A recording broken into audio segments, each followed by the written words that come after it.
Hi hello viewers, welcome back to my channel. ಇವತ್ತಿನ ವಿಡಿಯೋದಲ್ಲಿ ನಾವು ಆರೋಗ್ಯಕರವಾದ ಮೆಂತ್ಯ ಸೊಪ್ಪಿನ ಎಗ್ ಫ್ರೈ ಯಾವ ರೀತಿ ಮಾಡೋದು ಅನ್ನೋದನ್ನು ನೋಡೋಣ. ಈ ರೀತಿ ಮಾಡಿಕೊಟ್ರೆ ಮಕ್ಕಳು ಕೂಡ ತುಂಬಾ ಇಷ್ಟಪಟ್ಟು ತಿಂತಾರೆ, ಹಾಗೆ ಆರೋಗ್ಯ ಕೂಡ ತುಂಬಾ ಒಳ್ಳೆಯದು. ಬನ್ನಿ ಯಾವ ರೀತಿ ಮಾಡೋದು ಅನ್ನೋದನ್ನು ನೋಡೋಣ. ಫಸ್ಟು ನಾನಿಲ್ಲಿ ಒಂದು ಕಟ್ಟಾಗುವಷ್ಟು ಮೆಂತ್ಯ ಸೊಪ್ಪನ್ನು ಚೆನ್ನಾಗಿ ಕ್ಲೀನ್ ಮಾಡಿ ವಾಶ್ ಮಾಡಿ ಇಟ್ಕೊಂಡಿದ್ದೀನಿ. ಈ ರೀತಿ ಚೆನ್ನಾಗಿ ವಾಶ್ ಮಾಡಿ ಇಟ್ಕೊಳ್ಳಿ. ತುಂಬಾ ಚೆನ್ನಾಗಿ ಪರ್ಫೆಕ್ಟಾಗಿ ಬರುತ್ತೆ. ಈ ರೀತಿ ಫಾಲೋ ಮಾಡಿ ಮಕ್ಕಳಿಗೆ ಕೊಡಿ. ಬ್ರೆಡ್ಡಲ್ಲಿ ಅಥವಾ ರೊಟ್ಟಿ, ಅನ್ನ ಅಥವಾ ಚಪಾತಿಯಲ್ಲಿ ಕೂಡ ಕೊಡ್ಬೋದು. ಬನ್ನಿ ಯಾವ ರೀತಿ ಮಾಡೋದು ಅನ್ನೋದನ್ನು ನೋಡೋಣ. ಫಸ್ಟು ನಾವಿಲ್ಲಿ ಒಂದು ಕಡಾಯಿ ಅಥವಾ ಪಾತ್ರೆನ ತಗೊಳ್ಳೋಣ. ಅದಕ್ಕೆ ಅಗತ್ಯವಿರುವಷ್ಟು ನಾನು ಅಡುಗೆ ಎಣ್ಣೆನ ಹಾಕ್ಕೊಂಡಿದ್ದೀನಿ. ಸ್ವಲ್ಪ ಅಡುಗೆ ಎಣ್ಣೆಗೆ ನಾವು ಒಂದು 3ರಿಂದ 4 ಸಣ್ಣದಾಗಿ ಕಟ್ ಮಾಡಿಕೊಂಡಿರುವ ಈರುಳ್ಳಿನ ಹಾಕ್ಕೊಳ್ಳಿ. ಆದಷ್ಟು ಈ ಈರುಳ್ಳಿ ಚಾಪರ್ ಇದ್ದರೆ ತುಂಬಾ ಚೆನ್ನಾಗಿ ಈ ರೀತಿ ಸಣ್ಣದಾಗಿ ಕಟ್ ಮಾಡ್ಕೊಂಡ್ಬಿಟ್ಟು ಎಣ್ಣೆಯಲ್ಲಿ ಒಂದು ಸ್ವಲ್ಪ ಫ್ರೈ ಆಗಬೇಕು, ಜಾಸ್ತಿ ಫ್ರೈ ಆಗೋದೇನು ಬೇಡ. ಹಾಗೆ ಈ ಬ್ರೆಡ್ಡಲ್ಲಿ ಚೆನ್ನಾಗಿ ಬ್ರೆಡ್ನ ಫ್ರೈ ಮಾಡಿ ಈ ರೀತಿ ಮಧ್ಯದಲ್ಲಿ ಇದನ್ನು ಕೂಡ ಹಾಕಿ ಕೊಟ್ಟರೆ ತುಂಬಾ ಚೆನ್ನಾಗಿ ಇಷ್ಟಪಟ್ಟು ತಿಂತಾರೆ. ಹಾಗೆ ಮಕ್ಕಳಿಗೆ ಲಂಚ್ ಬಾಕ್ಸ್ಗೆ ಕಟ್ಟೋದಿದ್ರೆ ಇದನ್ನು ಕೂಡ ನೀವು ಕೊಡ್ಬೋದು. ಇದನ್ನು ಸ್ವಲ್ಪ ಈ ರೀತಿ ಎಣ್ಣೆಯಲ್ಲಿ ಫ್ರೈ ಮಾಡಿಕೊಂಡ್ರೆ ಸಾಕು, ಜಾಸ್ತಿ ಏನು ಫ್ರೈ ಮಾಡೋದು ಬೇಡ.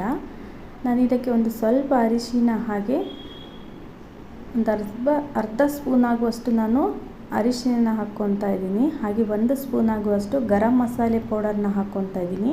ಗರಂ ಮಸಾಲೆ ಪೌಡರ್ನ ಹಾಕೋದ್ರಿಂದ ರುಚಿ ಕೂಡ ತುಂಬಾ ಚೆನ್ನಾಗಿ ಬರುತ್ತೆ, ಹಾಗೆ ಸ್ಮೆಲ್ ಕೂಡ ತುಂಬಾ ಚೆನ್ನಾಗಿ ಬರುತ್ತೆ.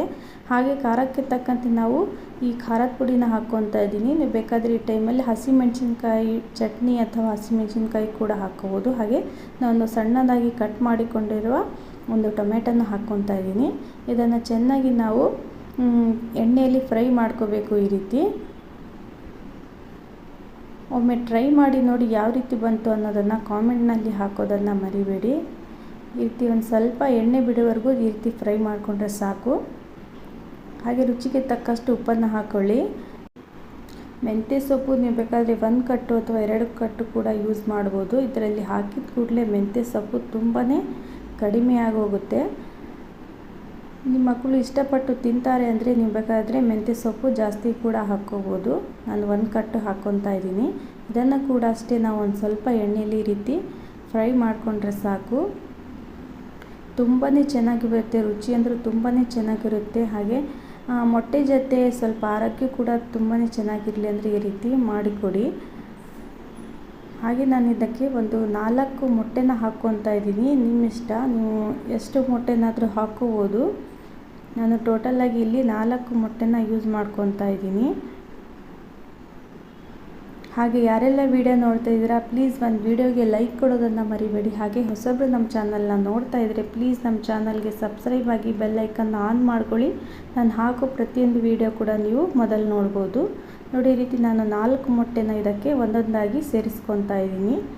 ಬೇಗನೆ ಕೂಡ ಆಗುತ್ತೆ, ಒಂದು 5 ನಿಮಿಷದಲ್ಲಿ ಕೂಡ ಇದನ್ನು ನಾವು ರೆಡಿ ಮಾಡ್ಬೋದು. ಮಕ್ಕಳಿಗೆ ಲಂಚ್ ಬಾಕ್ಸಲ್ಲಿ ಏನಾದರೂ ಕಟ್ಟಬೇಕಪ್ಪ ಅಂತಂದರೆ ಇದನ್ನು ಒಮ್ಮೆ ಟ್ರೈ ಮಾಡಿ ನೋಡಿ. ಚಪಾತಿ ಜೊತೆ ಅಂತೂ ಪರ್ಫೆಕ್ಟಾಗಿ ಬರುತ್ತೆ. ಈ ರೀತಿ ಎಣ್ಣೆಯಲ್ಲಿ ನಾವು ಒಂದು ಸ್ವಲ್ಪ ಚಟಪಟ ಅನ್ನೋವರೆಗೂ ಹಾಗೆ ಅಡುಗೆ ಎಣ್ಣೆ ಬಿಡೋವರೆಗೂ ಚೆನ್ನಾಗಿ ಫ್ರೈ ಮಾಡಿಕೊಂಡ್ರೆ ಆಯಿತು. ಇವಾಗ ಇದನ್ನು ಈ ರೀತಿ ಚೆನ್ನಾಗಿ ತಿರುಗಿಸ್ತಾ ಅದು ಎಣ್ಣೆ ಬಿಡೋವರೆಗೂ ಈ ರೀತಿ ಫ್ರೈ ಮಾಡಿಕೊಂಡ್ರೆ ಆಯಿತು. ತುಂಬಾ ಚೆನ್ನಾಗಿ ಬರುತ್ತೆ, ಮಕ್ಕಳಂತೂ ತುಂಬಾ ಇಷ್ಟಪಟ್ಟು ತಿಂತಾರೆ. ಒಮ್ಮೆ ಟ್ರೈ ಮಾಡಿ ನೋಡಿ. ಹಾಗೆ ನಮ್ಮ ವಿಡಿಯೋ ನಿಮ್ಗೆ ಹೇಗೆ ಅನ್ನಿಸ್ತು ಅನ್ನೋದನ್ನು ಕಾಮೆಂಟ್ ಬಾಕ್ಸ್ನಲ್ಲಿ ಹಾಕೋದನ್ನು ಮರಿಬೇಡಿ. ನಾನು ಮತ್ತೆ ಮುಂದೆ ಹೊಸ ವಿಡಿಯೋದೊಂದಿಗೆ ಭೇಟಿ ಆಗ್ತೇನೆ. ವಿಡಿಯೋ ನೋಡಿದ್ದಕ್ಕಾಗಿ ಎಲ್ಲರಿಗೂ ಧನ್ಯವಾದಗಳು. Thanks for watching.